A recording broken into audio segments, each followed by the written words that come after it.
I missed you, summer knitting. I'm glad you're back. Pictured in your mind's eye. I get so excited seeing all of these collections. Hello, welcome back to my channel, Knits by Mandy. My name is Amanda, and this is the 24th episode of the Knits by Mandy podcast. Whenever I've gone to film an episode this year, I feel like so much time has passed in between episodes. So I'm really excited to share with you what I've been working on and some summer projects that are in the works. To kick off the episode, I am wearing my Ingrid top by Gregoria Fibers. This was a project that I just recently over-dyed in some beautiful teal dye, and I'm really excited to be wearing it and feeling like this top has new life.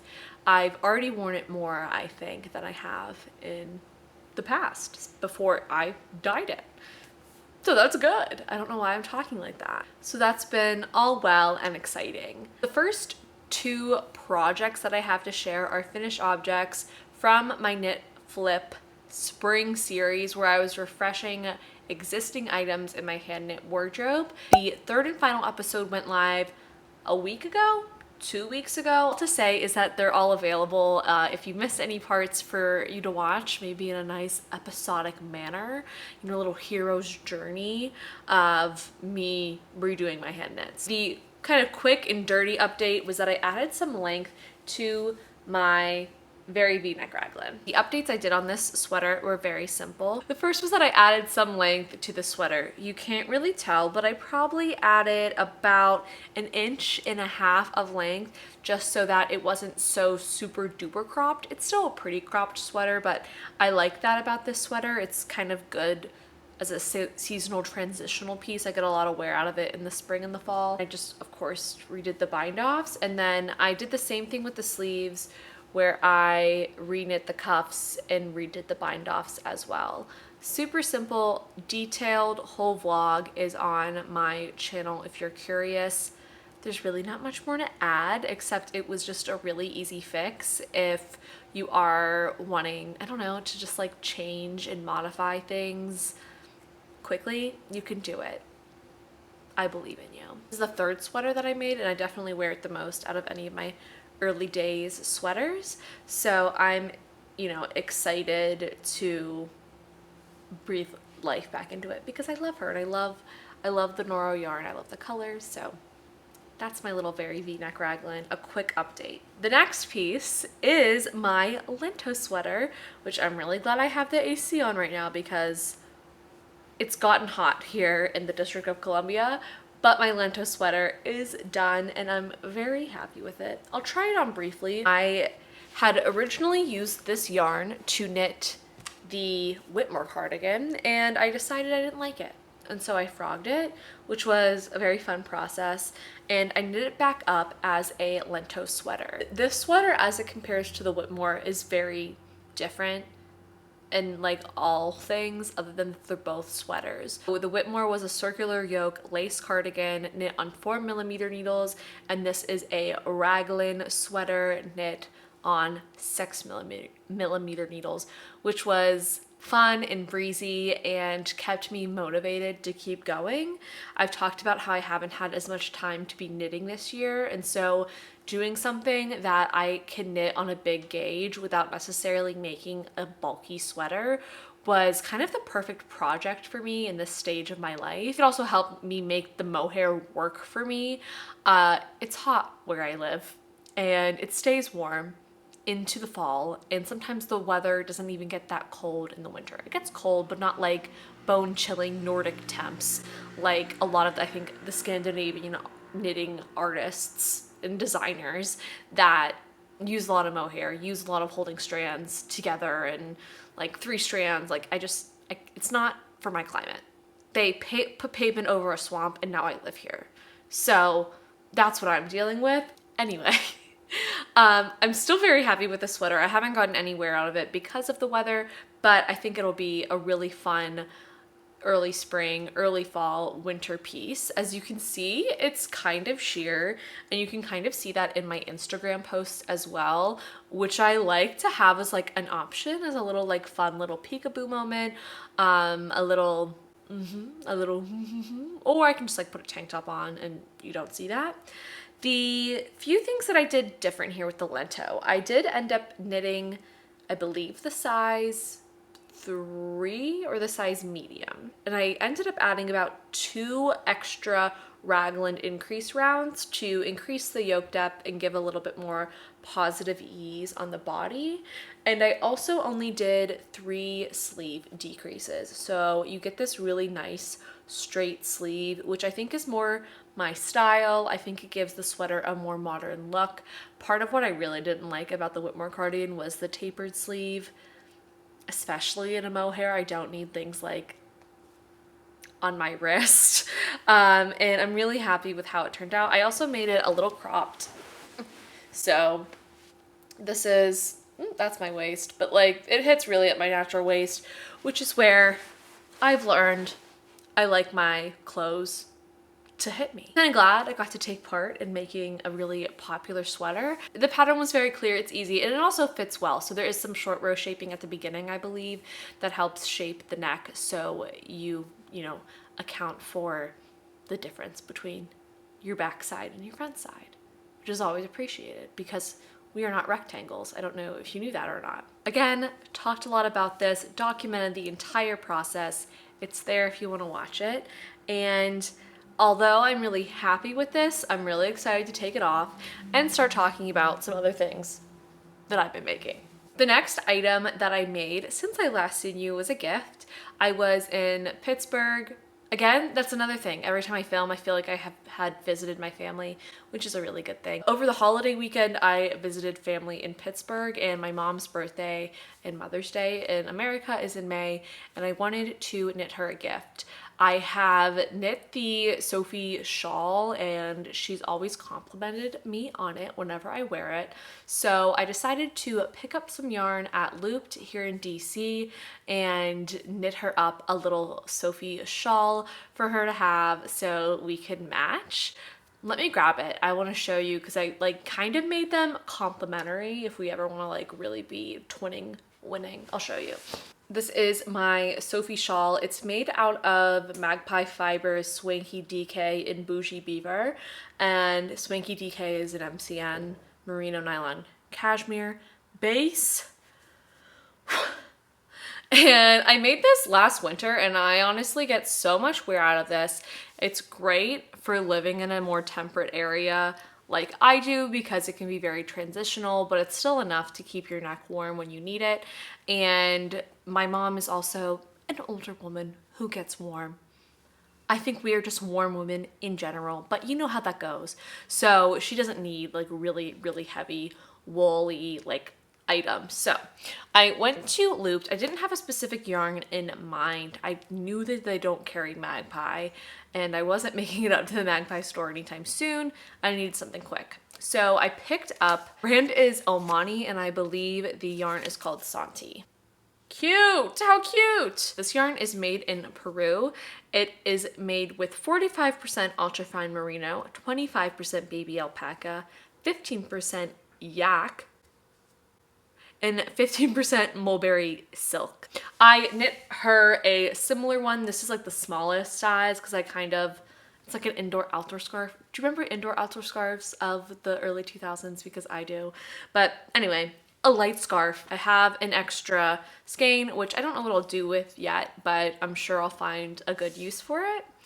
Maybe I'll make her a little matching set of gloves. That would be cute. This is in the color Primrose Pink, and like my own scarf, I feel like it's this almost like shiny, very muted color. No, I feel like they look very similar. Like this is pink and this is purple, which I think is really fun. I have to ask my mom to send me a picture of her scarf because I literally blocked it the morning that I left because it just took me that long to finish it. We were really busy when we were home. That was what I worked on. It was mindless. Again, fits kind of into my knitting style right now. It was just something that I knew I wanted to make for my mom, who is an extremely knit-worthy person. So that was my little project that I was working on, and it's done, pictured in your mind's eye. I do have one whip to share that I've been making some meaningful progress on.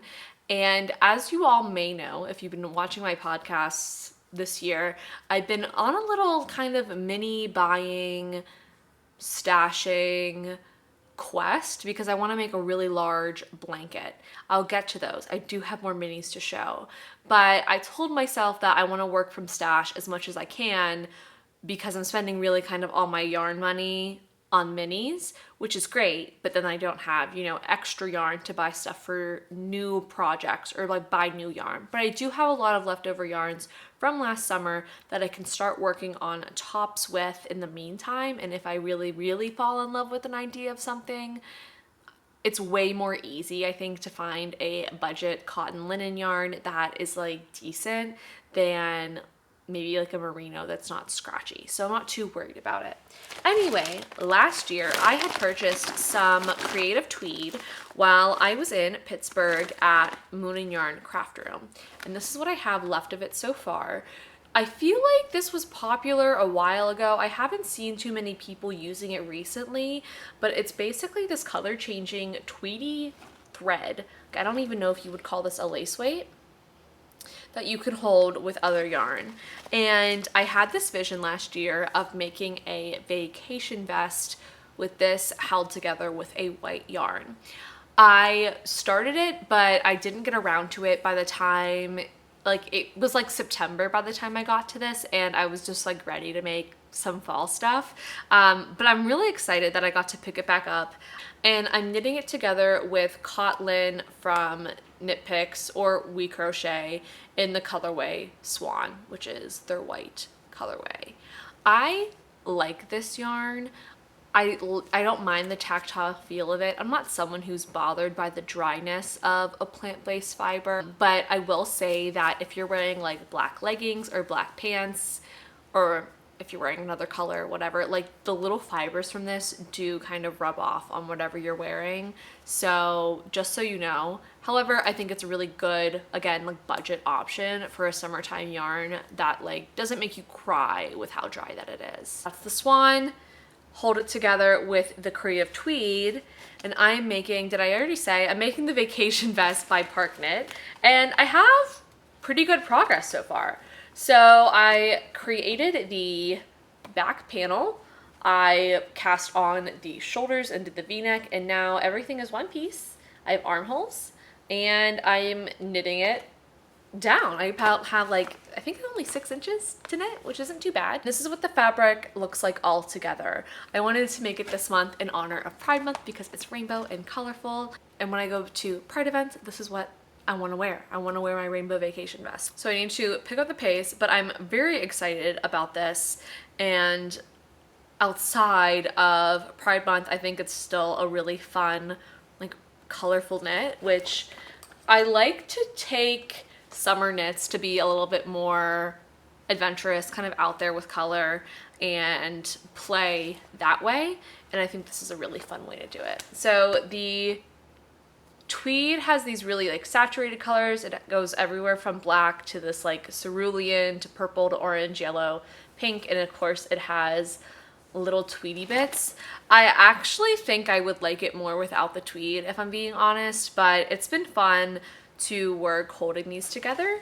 I believe that the pattern calls for a worsted weight cotton, and I really like making it with a DK cotton held with the tweed. I will say, if you are going to knit with two things or two strands held together, I wouldn't maybe recommend doing this for the first time. The only thing with these is, one, this gets tangled really easily and it's a little difficult to unknot because as soon as you kind of start to tug on the knot, there's like a tweedy part that's like, it gets stuck on those tweed parts. So it's really hard to unravel things kind of manually, which is fine. Just cut your losses literally and start over. Also, when you're holding together, let's say a wool and a mohair, there is automatically going to be a level of stickiness of the fibers wanting to stick to each other. Plant-based fibers, at least these ones, don't really have that quality of stickiness and like being attached to each other. That's why maybe sometimes working with cotton feels dry to people. And they don't also have that like amount of give and stretch that maybe a wool would. So sometimes it can get a little tricky with the holding things together. I don't think it comes specifically naturally, and it's like a little learning curve.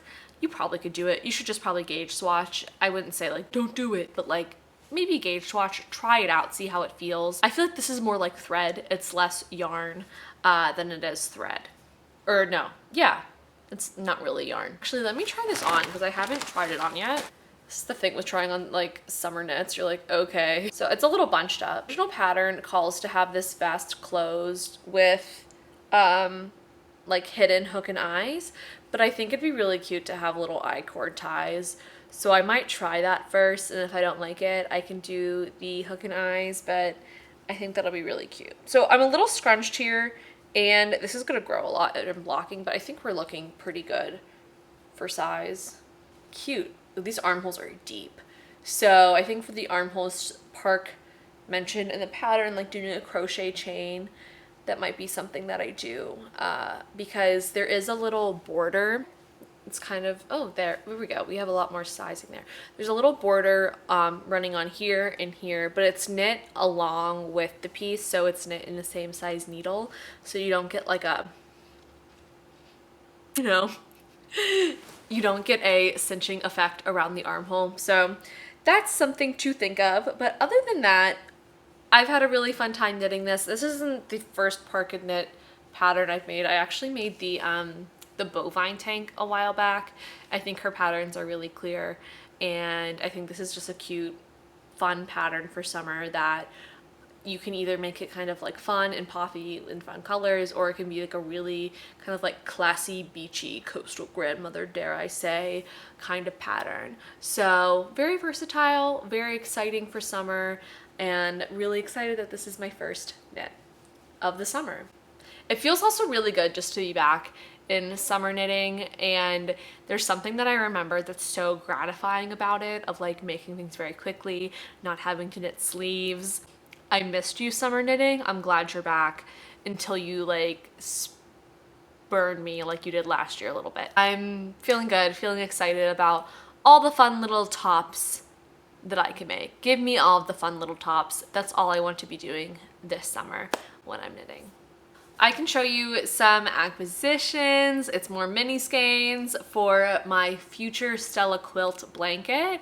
I've reached a buying mini skeins moratorium. The next thing that I want to work on, or the next video, is kind of like a shopping my stash video where I go through what I have, brainstorm ideas, but then also kind of sort through some of the scraps that I've accumulated over the past year.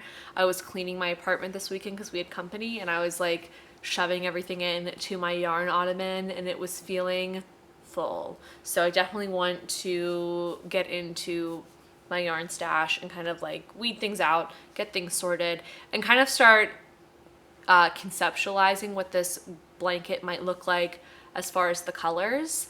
Right now I'm thinking to make this Stella quilt, and I'll show a picture of what it'll look like, in kind of like monochromatic squares. I still think I want to do that, but let me know if you think it should be completely random. I think I might struggle with creating those color stories, and having like a little bit of color, like, you know, likeness to go by would make things easier for me. So the first thing that I have is another Sorella mini kit. I've bought mostly Sorella minis over the past year, like since the fall. Feels like I received it a while ago. Was their library kit? It was their book themed kit. Shut up! Sorry, I get so excited seeing all of these collections every time. I don't know, it's just like really fun. They have much more brighter saturated colors, like this red, this blue. I also love this bubblegum pink and this periwinkle purple. And the greens are also really fun, along with this kind of marigold color. I'm from Pittsburgh, and so this feels very like Steelers black and gold to me. My high school colors were also black and gold, so like everything I owned was black and gold for a short time in my life. I'm excited for these, and oh, there's one more actually. Where are you from? I'm not sure. This probably is from the book kit. Okay, this matches my shirt. There we go, there's all of them. So we have all of them together. I put out a call to all of you for like, let me know if you know any people doing are there any other dyers? Because I'd like to incorporate other dyers into this project. And Kevin of Pearl Jam, I wanted to say Pearl Soho. That's another thing. Really, over on Instagram, he recommended that the Yarn Addict company was doing a kind of mini fire sale and mini mystery sale. And I was like, bet. It was $30 for 5. And I just put in my thing, can you put tonals in there? And they did. And these are a little different where I feel like they're like a little more variegated. Like they're a little more whites popping through, which I think might help break up some of these really bright colors. And I'm just excited to have like a little variety and difference in the project. So I'm only waiting for one more set to come in, and that's the Sunday Fiberco set. And then one, I feel like I'll have a lot of minis. I think I'll have almost close to 50, which is dumb. And then I would like to supplement the rest with my own yarn and my own scraps, because I have scraps. I don't have a blanket's worth of scraps. And this has just been really fun to shop for, I'll be honest. It's been really fun to have little tiny pieces of yarn, and they're so squishy. And listen, I wasn't on the mini train, but this is fun. This is really fun. So I've been steadily collecting all of my minis, and I'm excited to also have kind of like a bigger project to work on this summer. And it'll probably take longer than the summer to finish, but like a bigger project to have in the background. I think that's something fun to do as a knitter, but then to also kind of have those like heirloom projects will be cool. So those are my mini shoppings. That's all I have for you knitting wise. I always love to end my episodes with a little media review, what I've been reading, what I've been watching while I've been knitting. And really it's romance novels and reality TV, baby. What else? What else with who else? So this month I read Funny Story by Emily Henry. Emily Henry has Know What's Up.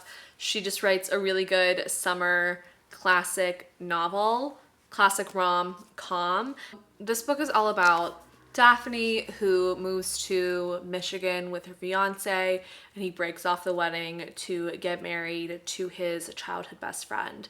Daphne then moves in to the childhood best friend's ex's apartment, and romance ensues, as one would assume it does. I love this book. I think it's one of my favorites. It was definitely steamier than, it wasn't like steamy, but it was steamier than some of her other books, and I liked that. I liked that there was kind of an initial physical spark in between the main characters.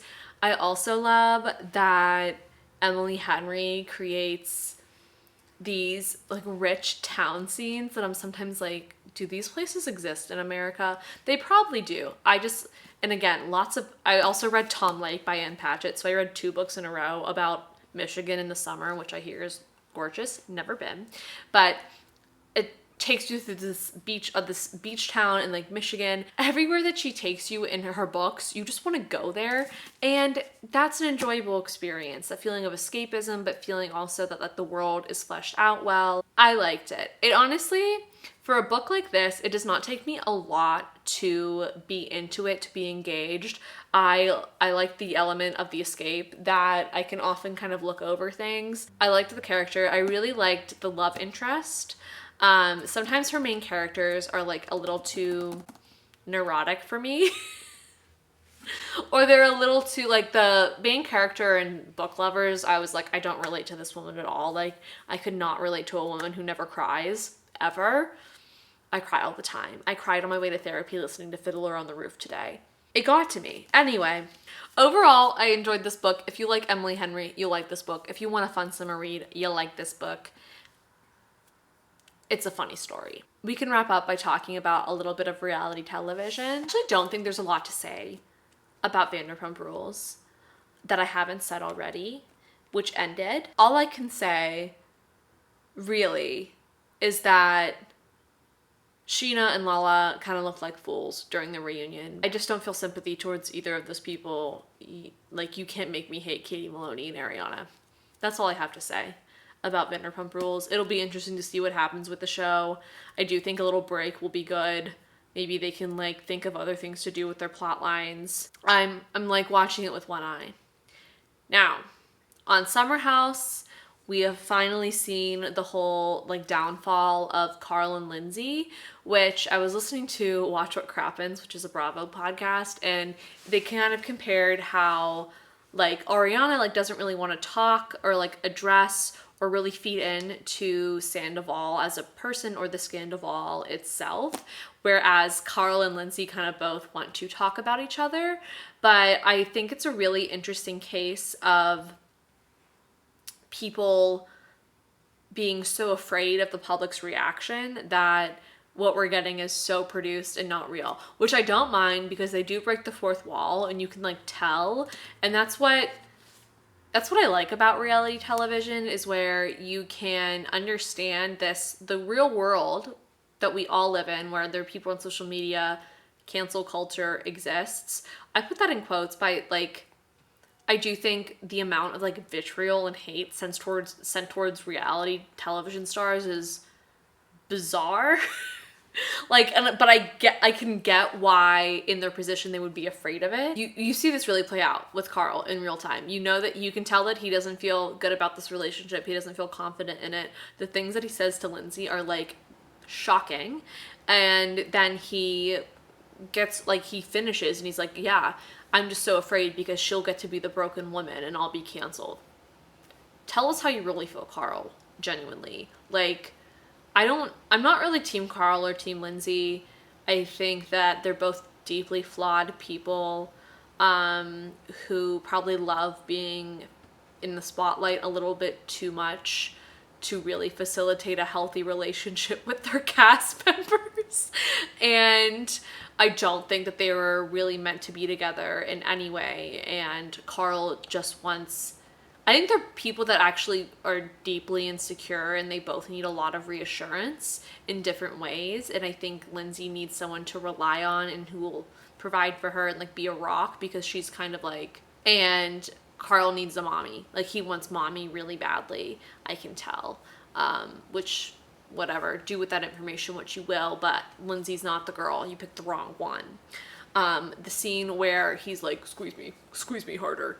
That was a shocking scene to watch. I'm so excited. It's June 4th when I film, so Love Island's out. I'm breaking out the VPN. I'm breaking out my ITV account, and I'm really excited to be watching Love Island. I hope it's a good season, and this is the first Love Island season that I think I'm starting from the very beginning. I have a friend to watch it with me this season.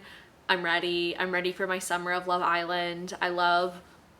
I just love watching it through the summer. It's just like another fun summertime activity. So last year I went on a vacation with my family and I got my family friend really hooked on it. I would like put it on in the morning before we go to the beach. And of course everyone would be like, what are you watching? I'm like, Love Island. And then all of a sudden everyone's really invested in Catherine and Scott. So what are you gonna do? That's all I have for you all today. Thank you so much for tuning in and spending time with me. I appreciate all of you, and I will see y'all soon. Bye.